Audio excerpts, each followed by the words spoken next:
Le Seigneur nous accorde ce jour mis à part, jour de résurrection, jour de victoire. L'Église méthodiste a mis à part cette journée pour les prédicateurs laïcs, pour accompagner la parole de Dieu, la prédication de la parole de Dieu. Je suis heureux de partager cela, chers téléspectateurs et peuple centenaire, avec vous cette journée. Que le Seigneur vous bénisse abondamment. Je suis heureux d'être à ce rendez-vous entouré des pères, des collègues prédicateurs de la parole de Dieu.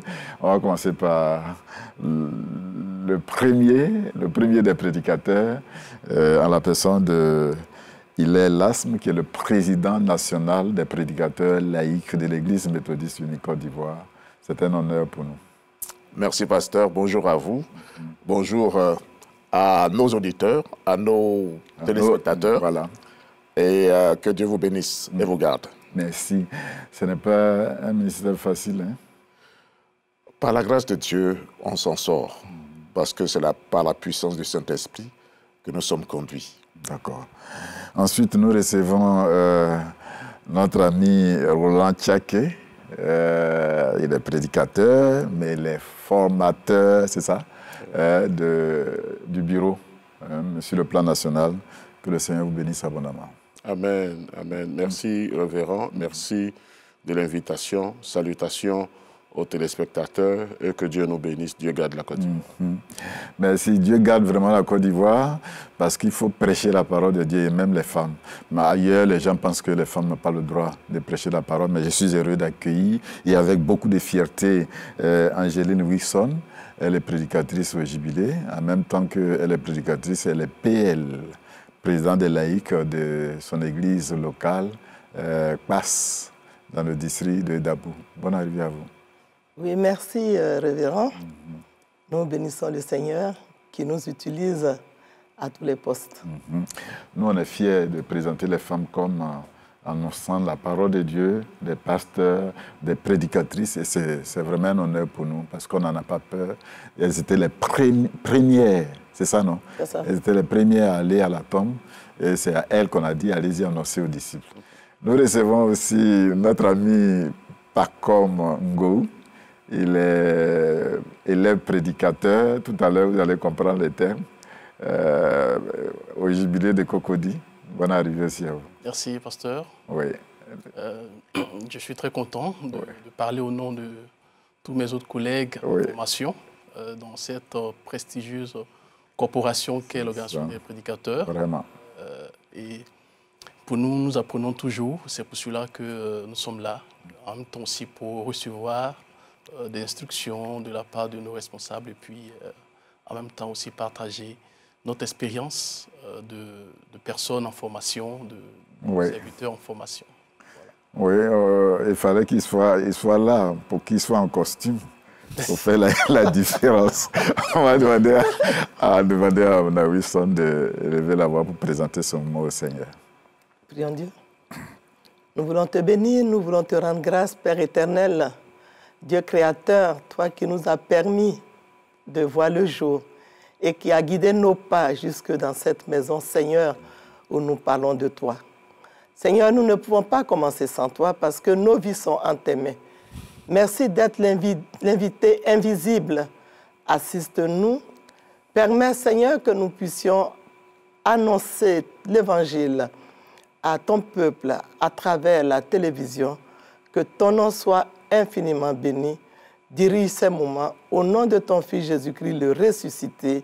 Amen. Amen. Amen. Comme il est le premier des prédicateurs, on va lui laisser l'occasion de saluer tous les autres prédicateurs et prédicatrices de l'Église méthodiste unie Côte d'Ivoire. C'est un privilège pour moi de me tenir devant vous, chers collègues, pour vous adresser humblement le salut qui vient de Jésus-Christ. Je vous souhaite tout le bien que donne la grâce de Dieu. L'Église a proposé le thème d'aujourd'hui qui est guérison et délai de grâce. 15 années de plus. Tout à l'heure, on va comprendre cela, mais il est toujours bon de revenir sur le corps des prédicateurs, revenir sur le nombre de prédicateurs au niveau de l'Église méthodiste du Côte d'Ivoire, revenir sur la formation, comment on est formé, mais comment on vient à être un prédicateur. Et donc, cela est important. On va peut-être aller rapidement pour gagner suffisamment de temps. Sinon, j'ai envie de dire à la chorale de nous accompagner d'abord.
Merci bien à la chorale, cela participe aussi à l'inspiration, non?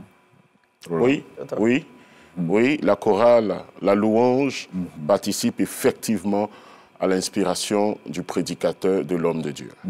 C'est une vérité. Comme on a une femme, je voudrais qu'elle nous dise en une minute comment elle a été appelée à être prédicatrice. En une minute. Merci, pasteur.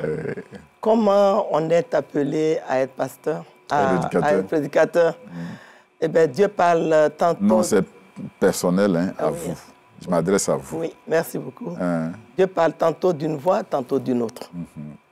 Il nous est arrivé, enfin, de sentir l'appel du Seigneur pour commencer à enseigner les enfants comme monitrice pendant plus d'une vingtaine d'années.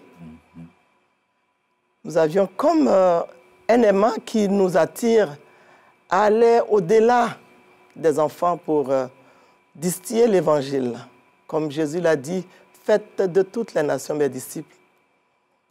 Nous avons senti l'appel, nous avons prié et le Seigneur a permis que nous puissions entrer dans cette corporation pour être formés et porter la parole. Merci bien, on a compris l'essentiel. Prédicateur Roland, oui. La corporation, il faut quand même nous décrire cela un peu avant d'arriver à la formation, avant d'arriver à tous les autres détails. Merci, mon révérend. L'organisation des prédicateurs est une structure qui rassemble des hommes et des femmes, comme disait la prédicatrice Wilson, qui ont reçu le Seigneur et qui ont reçu de la part du Seigneur le fardeau de prêcher l'Évangile, bien sûr à côté de nos responsables que sont les révérends pasteurs. Et donc les prédicateurs, ce sont des hommes et des femmes qui travaillent en tant qu'aide des pasteurs dans l'Église, dans la proclamation de l'Évangile, dans l'encadrement des fidèles, etc., etc. Comment devient-on prédicateur? Madame Wilson l'a dit tout à l'heure. Au niveau de l'Église, après avoir ressenti l'appel, on fait part de son appel, bien sûr, à son premier responsable qui est le conducteur. Après le conducteur, cette affaire est emmenée devant le conseil de l'Église, qui est composé des responsables de l'Église, et celui-là qui a reçu l'appel vient expliquer son appel, et après, le conseil de l'Église confie ce dernier-là au conseil des ministères pour une formation, pour 1 an, je dirais, d'apprentissage, 1 an de stage, 1 an pour vérifier la véracité de cet appel. Et après cela, le conseil des ministères de l'église locale rencontre au conseil de ce qu'il a fait comme travail.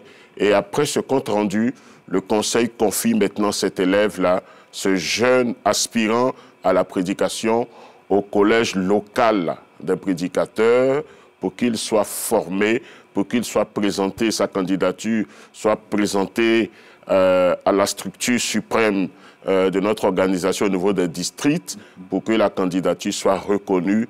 Et enfin, maintenant vient la formation pour les différents examens jusqu'à ce que ce prédicateur-là soit reçu et porte la robe comme nous. Oui, allez-y aux examens rapidement. Comment ça se fait?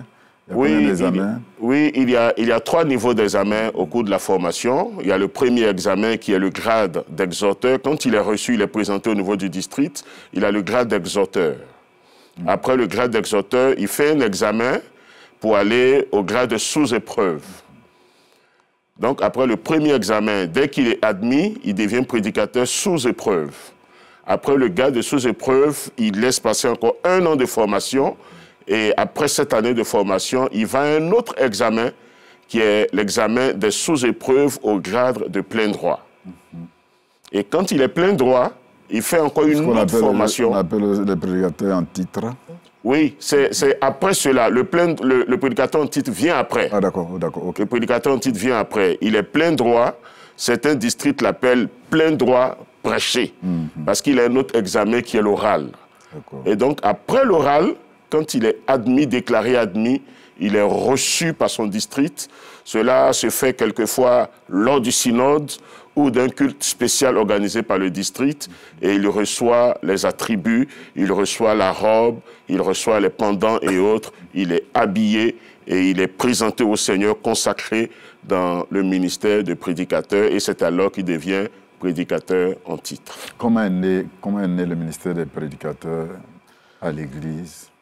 Alors, le ministère des prédicateurs à l'Église est né lorsque, en 1890, l'embryon du mouvement méthodiste en Côte d'Ivoire se développait.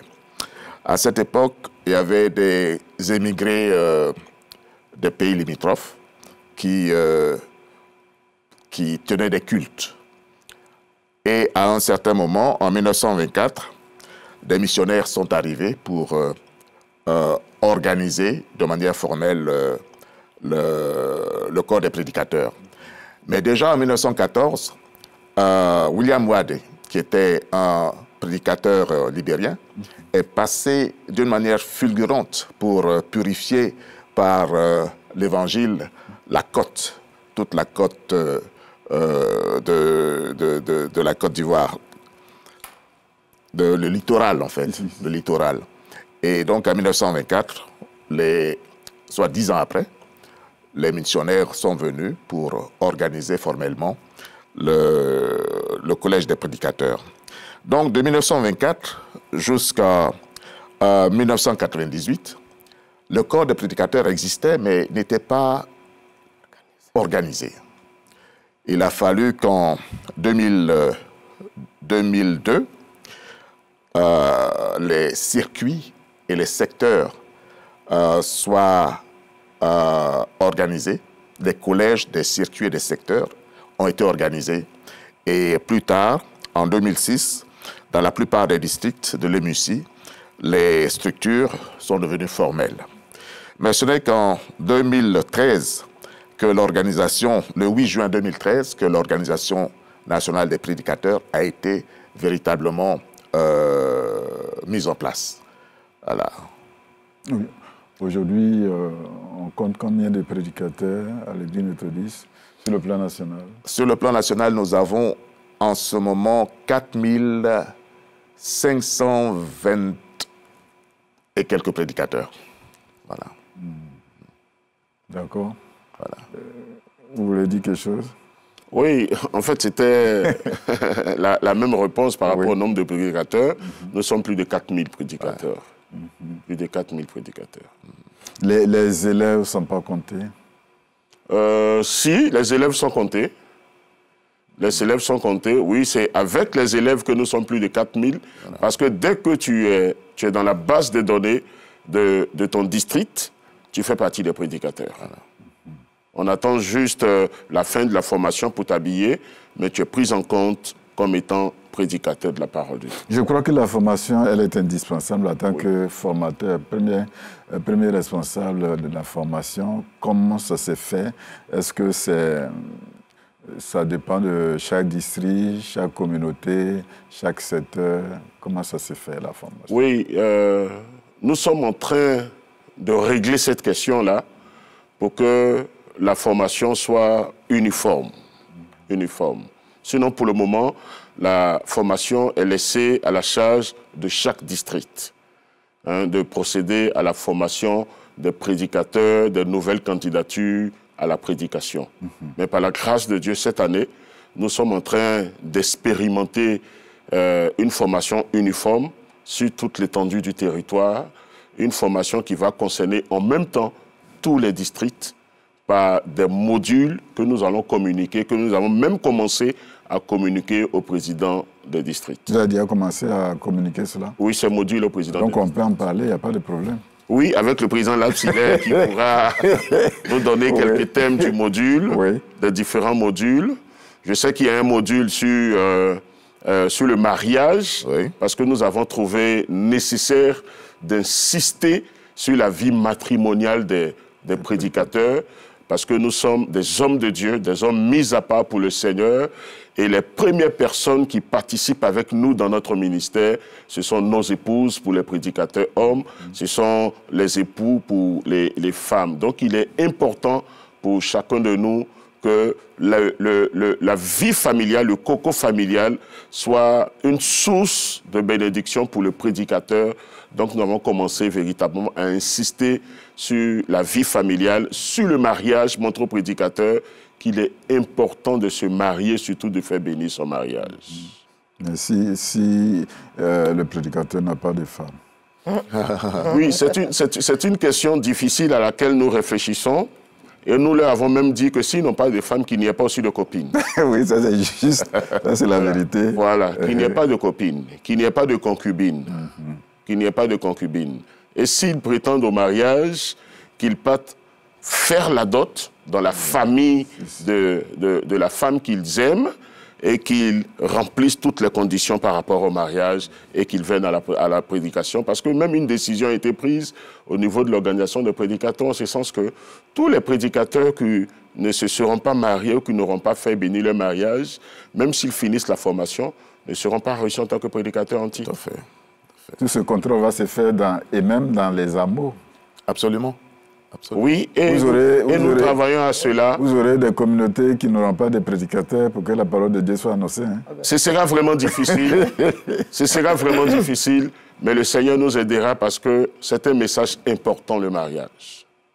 Oui, allez-y, allez-y. Alors, le fait est que nous voulons amener des prédicateurs qui sont déjà mariés dans le collège des prédicateurs, dans l'Église. Parce que nous ne comptons plus sur ceux qui n'ont pas voulu se marier. Mais la nouvelle génération... Il en existe? Oh, quelques-uns. Quelques-uns. Mais la nouvelle génération sera des prédicateurs qui auront des époux et des épouses. Voilà. Vous voulez dire quelque chose par rapport à ça? Oui, par rapport à ça, je voudrais rebondir pour dire que déjà dans les églises locales, dans les villages, ça se passe que le pasteur insiste sur le mariage des prédicateurs à tel point que ceux qui ont des femmes avec des enfants et qui ne veulent pas régulariser leur situation... on les met à l'écart. On les met un peu à l'écart pour leur demander vraiment de respecter la parole de l'Éternel qui dit que l'homme soit marié. Alors, tu ne peux pas mettre l'enfant d'autrui dans ta maison. Et souvent, vous arrivez dans certaines communautés où le prédicateur a des femmes. Oui, tout à fait. Bon, on va déjà parler du prédicateur qui a une femme et des enfants et qui vit avec elle sans jamais même donner la dot. Alors, quand le pasteur le sait, de façon polie, on l'amène à aller vers la dot et le mariage. Et s'il se rebelle, on le met de côté. Et comme vous avez dit, il peut y arriver dans certaines communautés qu'il n'y ait vraiment pas de prédicateur parce que... mais on arrive, avec la parole de Dieu, avec la grâce de Dieu, à les sensibiliser jusqu'à ce qu'ils aillent au mariage. On va revenir là-dessus. J'étais en train de poursuivre avec la formation. Ouais. Est-ce que c'est uniformisé par rapport aux différentes étapes dans toute la conférence? Les différentes étapes, les prédicateurs... prédicateurs sous épreuve, plein droit, les mêmes éléments, est-ce que ça intervient dans toute la conférence? Oui, par la grâce de Dieu, nous avons une église qui est organisée. Et par rapport à cette église, nous avons des tests que nous appelons communément le livre bleu. Le livre bleu, oui. Et dans le livre bleu se trouvent toutes ces étapes-là. Donc, ces étapes-là sont uniformisées dans toute la conférence de l'Église méthodiste unie Côte d'Ivoire. Dans tous les districts, ce sont les mêmes choses qui se font. Je suis à Abidjan Nord. Oui. Pourquoi on m'interroge à l'oral? On me donne un thème et puis je dois rédiger un rapport ou un mémoire et je viens exposer. Est-ce que dans le village d'Akafou, du pasteur Akafou Célestin, est-ce que c'est la même chose qui s'est fait? Il y a juste une petite différence au niveau de l'oral. D'accord, oui. Au niveau de l'oral, et comme il faut toujours un laboratoire dans lequel véritablement faire des expériences, Abidjan Nord est un peu comme le laboratoire de l'organisation des prédicateurs où nous faisons des expériences. Et Abidjan Sud? Oui, Abidjan Sud aussi. Abidjan Sud suit, mais il faut toujours un laboratoire, il faut toujours un spécimen. Et Abidjan Nord est le spécimen, est le laboratoire dans lequel nous faisons toutes nos expériences. C'est vrai que les rapports que nous faisons, l'étude des personnages que nous faisons là, ne se fait peut-être pas dans tous les autres districts, mais nous sommes en train de communiquer. Moi, je viens d'Abidjan Sud. Je suis passé par Abidjan Sud. Voilà. Peut-être que ça ne se fait pas dans tous les autres districts, mais nous sommes en train d'arriver à cela. Au niveau même d'Abidjan Nord, nous avons expérimenté ce que nous appelons le recrutement des nouveaux prédicateurs en titre par année et par promotion. Ce qui ne se fait pas dans les autres districts. Dans les autres districts, le recrutement des prédicateurs se fait à chaque assemblée de prédicateurs. Or, nous avons voulu le faire une fois dans l'année pour avoir un programme de formation et un suivi véritablement adéquat de ces prédicateurs-là. Et cette expérience-là est en train de marcher. Et il y a beaucoup de districts aussi qui s'approchent de nous pour essayer de comprendre cette expérience-là et à qui nous communiquons véritablement ce que nous faisons à Abidjan Nord. Donc nous sommes en train d'uniformiser la formation, les différents niveaux de prédication dans tout le district. Et récemment, même le président a donné des courriers, a fait partie des courriers dans les districts pour que véritablement tout soit rendu uniforme en notre sein. On va faire un type d'exemple. On va demander à l'élève prédicateur qui est là, du début jusqu'à maintenant, comment il a pu faire. Comme le président Roland était en train de le dire, on va voir si c'est vraiment vérifié. Bien, merci, pasteur. Je pense que je vais donc soutenir entièrement ce que le président Diaké vient de dire, parce que nous avons passé toutes les étapes. D'abord, les préliminaires, qui consistaient vraiment à présenter cet appel à notre conducteur de classe, qui a donc également approché le conseil de l'Église à travers également le président des prédicateurs locaux, qui a introduit effectivement notre demande auprès du conseil, qui a également, après réflexion et après analyse de notre dossier, a donc également approuvé effectivement, sur la base de témoignages, sur la base également des enquêtes, a approuvé notre dossier, qui est donc reparti au collège local pour qu'ensuite, réunissant la documentation et les papiers qu'il faut, nous avons été introduits au circuit.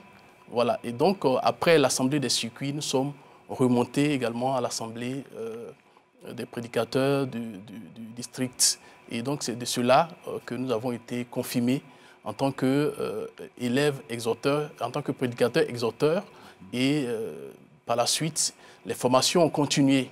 Mais déjà, il est important, comme il a dit, que nous avons observé une année, voilà, au sein de notre communauté locale et pour apprécier le comportement, pour voir également son assiduité, pour voir son engagement. Est-ce que cet appel est vraiment sincère? Et ce qui m'a personnellement marqué, c'est qu'il a fallu avoir une lettre d'accord de mon épouse pour venir appuyer également cet appel. Ça m'a vraiment édifié pour montrer tout le sérieux de cette formation et tout le sérieux également de l'encadrement et de ce ministère auquel nous voulons vraiment embrasser. Ça a été vraiment assez déterminant. Oui, attendez, peut-être que la nationale a un objectif en demandant que l'épouse écrive. Oui, parce qu'il faut qu'il y ait un accord.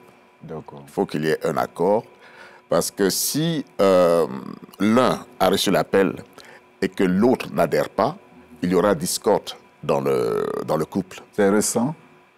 Non, cela fait plus de 5-6 ans maintenant. Plus de 5-6 ans maintenant que nous demandons véritablement au conjoint de donner son avis. De donner son avis. Et plusieurs conjointes ont donné leur avis. Peut-être que vous êtes étonné qu'en posant les questions, je me situe dans le cadre rural.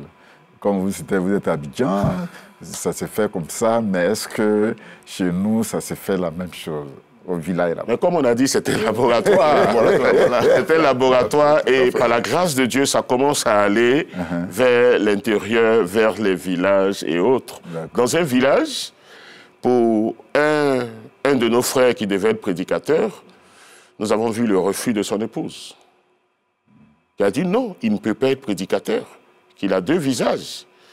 Il a un visage à la maison, et il a un autre visage à l'église. D'accord, on va continuer avec Voilà.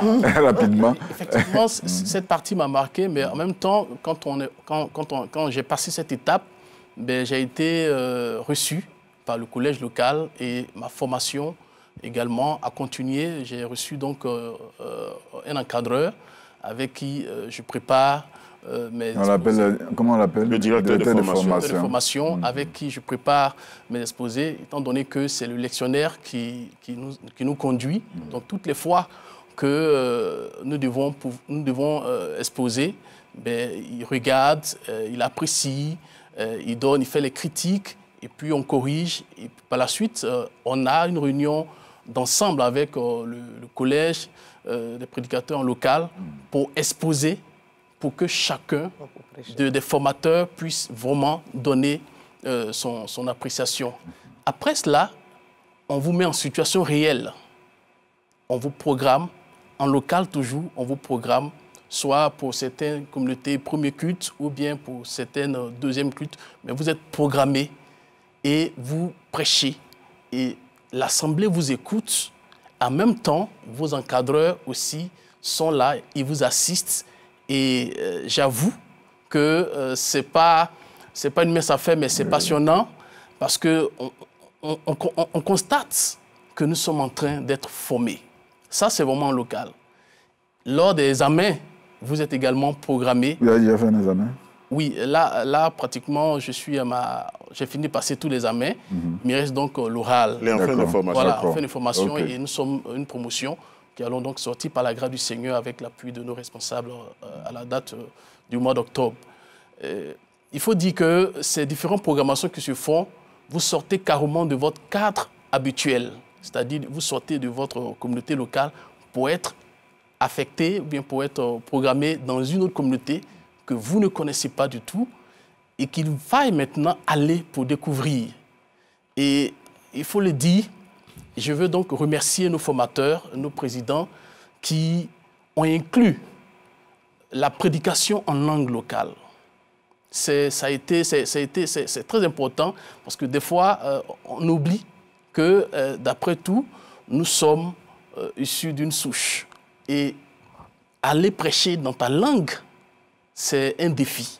Mais je pense que se faisant aider par nos parents qui maîtrisent la langue, des fois, tu es obligé d'enregistrer ta prédication pour qu'ils puissent t'aider en tout cas, à choisir les mots-clés.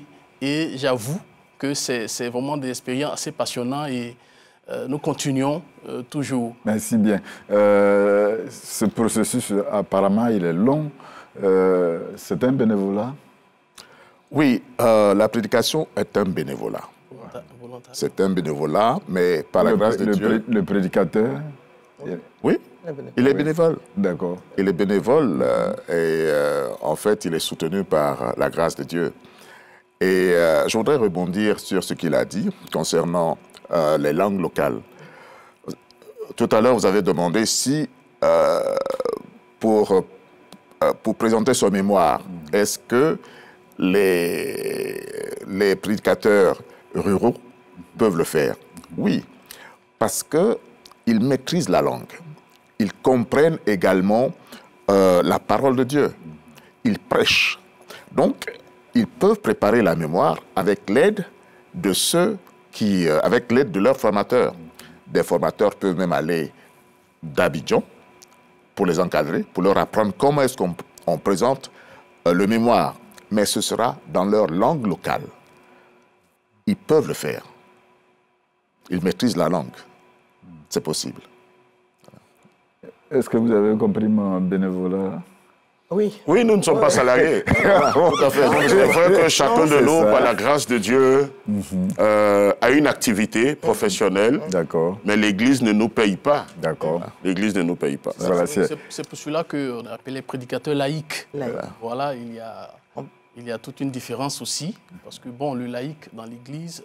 c'est celui qui n'est pas pasteur. C'est celui qui n'est pas consacré, qui n'est pas pasteur, qui n'est pas entièrement... Voilà, au service... Mais il faut rajouter qui soutient l'Église en termes financiers. Et donc, si tu es prédicateur laïque, tu ne viens pas pour te faire payer. Oui. Tu viens pour apporter et la parole et ton don. Oui, et tu te prends toi-même en charge. Ça, c'est très important. Il y a l'autre chose que je voudrais savoir. Le rôle des prédicateurs se limite seulement à la prédication de la parole de Dieu? Non, pas seulement la prédication de la parole de Dieu, mais le prédicateur est un peu comme un formateur spirituel. Un peu comme un formateur spirituel. Il y a aussi l'encadrement, l'encadrement des catéchumènes qu'il fait. Il y a aussi la visite. Ce qu'on appelle les catéchumènes, c'est ceux qui veulent être reçus au sacrement de baptême et de la première communion. Voilà. Donc, il s'occupe de la formation de ces derniers-là. Il a aussi des programmes de visite et de prière pour les malades, de visite même des membres aussi. Il a aussi le rôle d'aumônier dans des communautés. Les prédicateurs sont des aumôniers des classes méthodistes et autres, et il y aide véritablement à soutenir sa classe méthodiste. C'est dans le corps des prédicateurs. Oui, président, allez-y d'abord. Je voudrais ajouter que les prédicateurs aussi font de l'évangélisation. Voilà, de plus en plus. C'est dans le corps des prédicateurs qu'on choisit les catéchistes. Oui, totalement. Oui, les catéchistes viennent de l'organisation des prédicateurs. Ah, d'accord. Et les tests qui régissent l'Église méthodiste nous disent que le catéchiste est choisi parmi les meilleurs prédicateurs et qui doit avoir au moins 10 ans d'expérience. Là, il n'y a pas, ce n'est pas, comment on appelle, une vocation spéciale pour être catéchiste. Non, ce n'est pas une vocation spéciale, c'est une nomination. On le choisit pour occuper cette fonction. Et sur la base de notre expérience. Alors, on va le choisir parce qu'il est disponible et qu'on le voit à l'œuvre, qu'il est tout le temps là avec le pasteur ou sans le pasteur. Et quand on sent qu'il maîtrise et qu'il peut, faire le travail sans être bousculé, alors on le choisit pour qu'il encadre les autres. Permettez qu'on salue. Mais le catéchiste est à plein temps. Oui. Tout à fait. Ah, d'accord. plein temps. Il est en plein temps. Oui. Mais là, logiquement, ça doit être une vocation.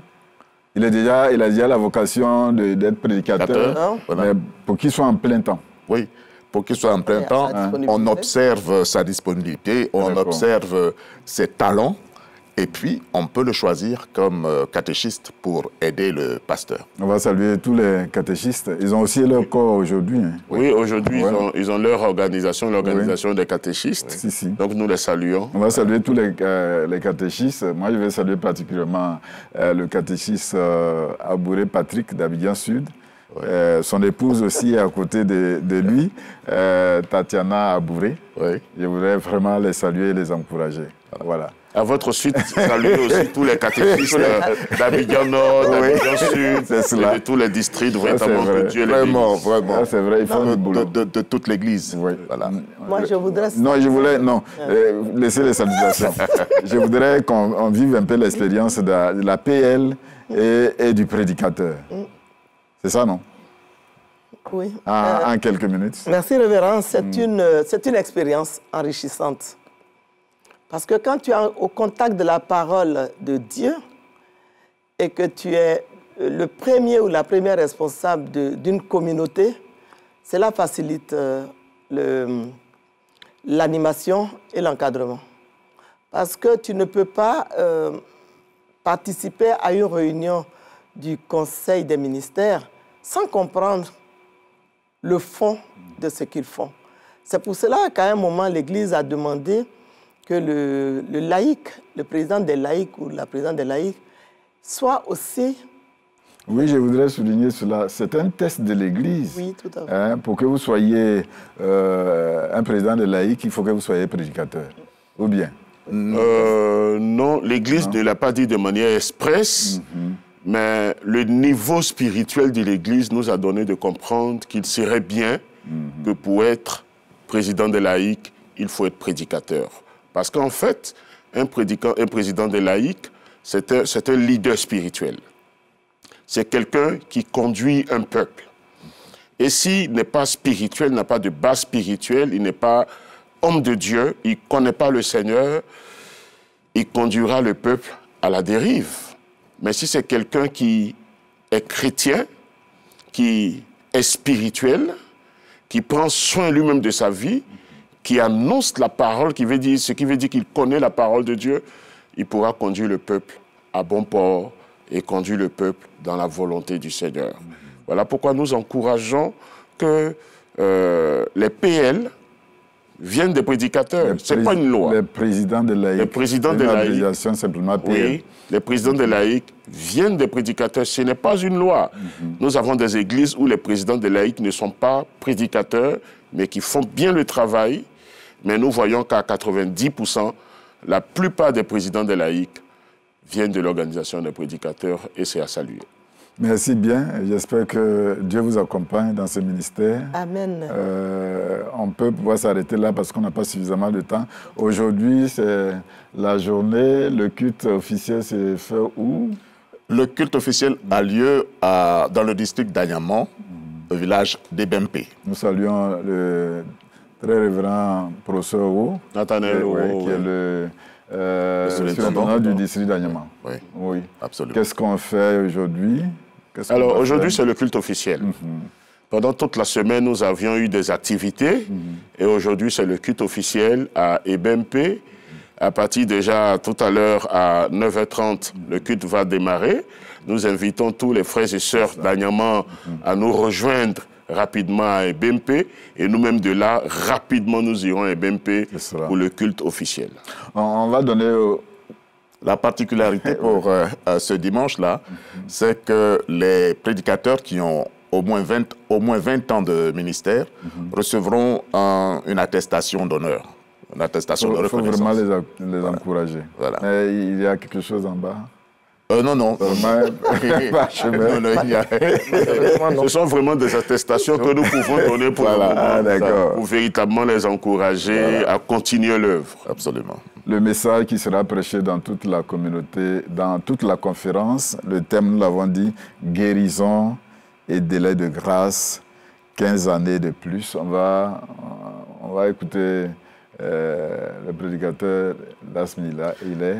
Alors, guérison et délai de grâce, 15 années de plus. Nous dirons que la guérison, c'est le fait d'être délivré de la maladie.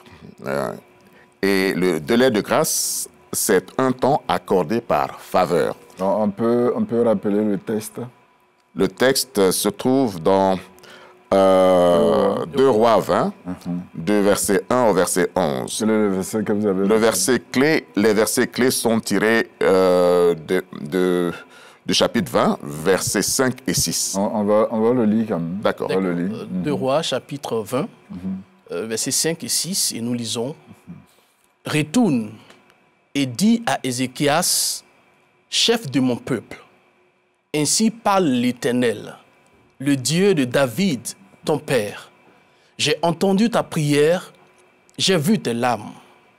Voici, je te guérirai. Le 3e jour, tu monteras à la maison de l'Éternel. J'ajouterai à tes jours 15 années. Je te délivrerai, toi et cette ville, de la main du roi d'Assyrie. Je protégerai cette ville à cause de moi et à cause de David, mon serviteur. Amen. Amen. Alors, les versets clés sont tirés de la dernière phrase du verset 5 et de la première phrase du verset 6 qui dit ceci. « Voici, je te guérirai. Le 3e jour, tu monteras à la maison de l'Éternel. J'ajouterai à tes jours 15 années. » Alors,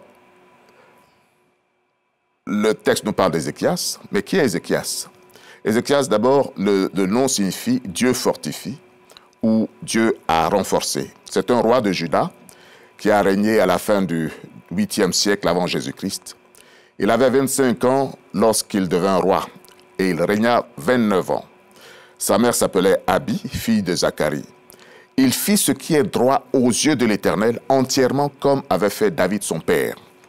Il fit disparaître les hauts lieux, brisa les statues, abattit les idoles et mit en pièces le serpent d'airain que Moïse avait fait, car les enfants d'Israël avaient jusqu'alors brûlé des parfums devant lui. On l'appelait Néhushtan.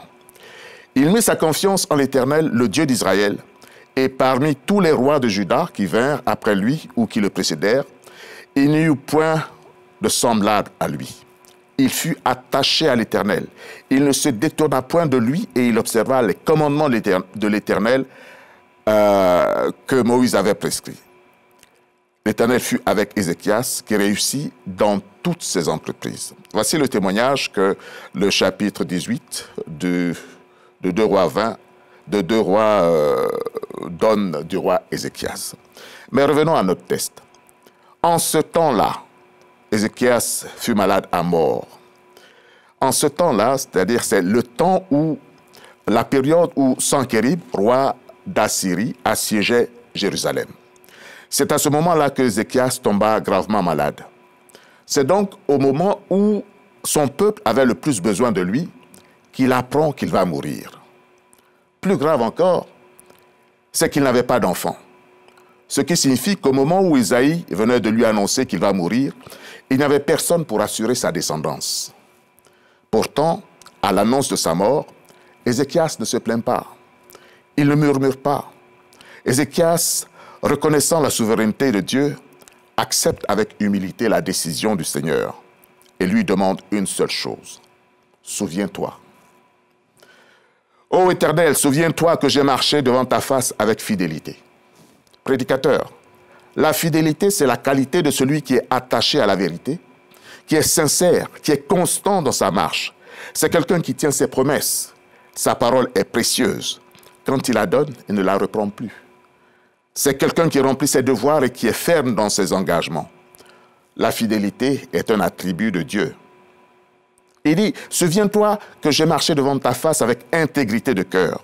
L'intégrité, c'est la qualité d'une personne qui est honnête et bonne. C'est une valeur que Dieu demande aux hommes de cultiver. Il a demandé à Abraham, marche devant ma face et sois intègre. Et nous trouvons que Noé et Job étaient des personnes intègres. Souviens-toi que j'ai fait ce qui est bien à tes yeux. Faire le bien, c'est poser des actes d'amour et de compassion. Bien-aimé prédicateur, dans cette prière qu'Ézéchias a faite, il entendait dire à Dieu, quelle que soit l'issue de ma maladie, je m'abandonne à toi, j'ai confiance en toi. Mais par sa prière, Ézéchias a réveillé la mémoire de Dieu, qui se souvient qu'il est le Dieu fidèle, fidèle à ses promesses, fidèle à son alliance. N'avait-il pas promis à David qu'un de ses descendants restera toujours sur le trône d'Israël? Ézéchias a ramené également Israël dans les voies de Dieu, mais son royaume est assiégé. S'il disparaissait maintenant, il est possible que Juda, dont il est roi, capitule devant le roi d'Assyrie et que les réformes qu'il a entreprises ne servent à rien, puisqu'il n'a pas de successeur qualifié et digne pour continuer l'œuvre. C'est sans doute pour ces raisons et d'autres qu'Ézéchias a abondamment pleuré. Bien-aimés prédicateurs, en toutes circonstances, dans toute situation, quelles que soient les nouvelles que l'on reçoit, la première chose à faire, c'est de prier. La prière donne de la force. La prière donne la force de supporter. Elle donne la force de surmonter. Elle rééquilibre et affermit notre foi et rétablit notre confiance en Dieu. Et si cela s'avère nécessaire, il faut rappeler à Dieu ses promesses et son alliance. Quelle alliance as-tu fait avec Dieu? Sur quelle promesse t'appuies-tu pour plaider ta cause? À la prière d'Ézéchias, Dieu dit au prophète qui était encore dans la cour, « Retourne et dis à Ézéchias, chef de mon peuple, ainsi parle le Dieu de David ton père. J'ai entendu ta prière et j'ai vu tes larmes. » Bien-aimé, le fait que Dieu appelle Ézéchias chef de mon peuple montre que Dieu a approuvé la gouvernance et l'œuvre d'Ézéchias. Ensuite, Dieu précise qu'il est le Dieu de David, le père d'Ézéchias. Cela prouve que non seulement il a été touché par sa prière, mais qu'il se souvient de la promesse qu'il avait faite à David. Bien-aimé, Dieu a approuvé le travail d'Ézéchias. Pourra-t-il approuver ton travail? As-tu bien fait le travail qui t'a été confié? Fais-tu bien ce travail?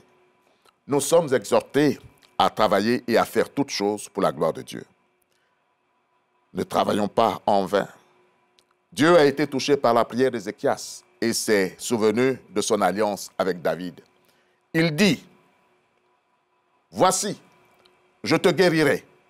Le 3e jour, tu monteras à la maison de l'Éternel. » Bien-aimés prédicateurs, monter à la maison de l'Éternel 3 jours après la guérison exprime l'idée d'action de grâce. Les 3 jours représentent la période d'incubation nécessaire. Dieu dit, quand tu seras guéri et que tu iras dans la maison de l'Éternel pour ton action de grâce, c'est là, à ce moment-là, que je te donnerai un délai de grâce. J'ajouterai à tes jours 15 années. Je te délivrerai, toi et cette ville, de la main du roi d'Assyrie. Je protégerai cette ville à cause de moi et à cause de David, mon serviteur. Bien-aimés, l'action de grâce achève le travail de Dieu dans la guérison, mais également dans tous les dangers desquels il nous arrache et dans tout le bien qu'il nous fait. Il achève ce qu'il a commencé, non pas à cause de nos mérites, nous n'en avons pas, mais à cause de lui-même, c'est-à-dire de ses promesses, de son alliance et par-dessus tout, pour tout dire, de sa fidélité. Amen. L'action de grâce est un acte de reconnaissance, un acte de foi qui amène Dieu à achever la délivrance qu'il a commencée dans nos vies.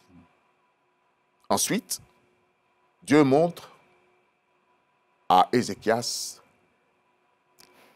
le remède qui doit le guérir. Prenez une masse de figues. On l'a pris et on l'appliqua sur l'ulcère. Et Ézéchias guérit. Prédicateur, la prière est puissante pour guérir un malade selon les promesses de Psaume 103 et Ésaïe 53. Mais Dieu a également mis à la disposition de l'homme des moyens naturels de guérison. Ne nous en écartons pas, mais suivons toujours la direction du Saint-Esprit. La mort d'Ézéchias ayant été déclarée par Dieu lui-même à travers le prophète, sa guérison et les 15 années de vie qui lui sont ajoutées sont la résurrection d'Ézéchias. Dieu lui a donné une nouvelle vie. Le signe qu'Ézéchias a demandé pour connaître que Dieu le guérira est le signe donné à Ézéchias seul. Ce n'est donc pas un signe universel. Chacun étant unique, s'il le veut, Dieu lui donnera le signe qu'il lui faut. Ne vous y trompez pas. Nous apprenons par Paul qu'Épaphrodite a été malade et tout près de la mort parce qu'il a exposé sa vie pour l'œuvre de Christ. Mais Dieu a eu pitié de lui et lui a donné également une nouvelle vie. Nous voyons également que les sœurs Marthe et Marie envoyèrent dire au Seigneur, « Voici, celui que tu aimes est malade. » Bien-aimé, Jésus aime tout le monde, mais il y a des gens qu'il aime particulièrement. Il dit dans Jean 14, verset 15, « Si vous m'aimez, gardez mes commandements. » Et dans le verset 21, il dit, « Celui qui a mes commandements et qui les garde, c'est celui qui m'aime. Et celui qui m'aime sera aimé de mon Père. Je l'aimerai. » Jésus aime Lazare parce que Lazare garde et obéit à ses commandements. Et je me ferai connaître à lui. Je me ferai connaître à lui dans tous mes aspects, dans toutes mes manifestations. C'est pourquoi, à son arrivée, Lazare étant mort depuis 4 jours, Jésus s'est fait connaître à Lazare dans son aspect de résurrection et de vie. Bien-aimés prédicateurs, ce qui ressort en filigrane dans ces textes que nous avons lus, c'est cette puissante force qui a poussé les acteurs à agir pour la vie. Et cette force, c'est l'amour. L'amour de Dieu et l'amour pour Dieu. En effet, c'est par amour que Dieu a promis à David, l'homme selon son cœur, de toujours mettre sur le trône d'Israël un descendant. Et c'est à cause de ce même amour qu'il a ressuscité Ézéchias, qui était à l'article de la mort, et il lui a donné une nouvelle vie. C'est par amour pour Dieu qu'Ézéchias a entrepris ses réformes, et c'est par amour qu'il a été fidèle et intègre, et qu'il a fait le bien. C'est par amour qu'Épaphrodite s'est engagé corps et âme dans l'œuvre de Christ, en s'oubliant et en s'exposant au point de tomber malade à mort. C'est par amour que Dieu l'a guéri et lui a donné une nouvelle vie. C'est par amour pour Lazare que Jésus l'a ressuscité. Bien-aimés prédicateurs, Jésus aime tout le monde sans exception. C'est d'ailleurs à cause de son amour pour tous les hommes qu'il s'est sacrifié à la croix pour nous sauver du péché et de la mort. Mais seuls ceux qui répondent à son amour en gardant et en obéissant à ses commandements parce qu'ils croient en lui sont privilégiés. Ce sont ceux-là qui bénéficient de la puissance de guérison et de vie contenue dans l'alliance et les promesses de Dieu en Christ. Ézéchias, Épaphrodite et Lazare, qui étaient à l'article de la mort, ont été ressuscités à cause de cela. Bien-aimés, n'oublions cependant pas que chacune de nos vies comporte une échéance à plus ou moins long terme. Au bout de l'échéance, il y a une tombe. Et au-delà de la tombe, la vie éternelle. Mais laquelle? Celle avec Christ ou sans Christ? Celle de l'amour ou de la haine? L'œuvre de Dieu à laquelle nous sommes appelés prédicateurs est d'abord une œuvre d'amour. L'amour que nous devons donner par notre présence, nos prières et exhortations, par les différentes ressources que Christ met à notre disposition pour son œuvre. Le Saint-Esprit travaille avec l'amour que nous avons pour Dieu et pour les autres. Ne l'oublions jamais. Amen. Amen. Amen.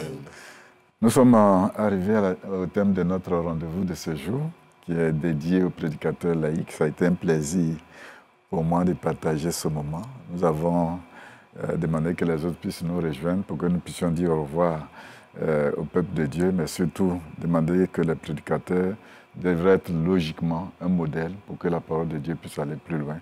Que le Seigneur nous bénisse abondamment. Et à dimanche prochain. Amen. Amen.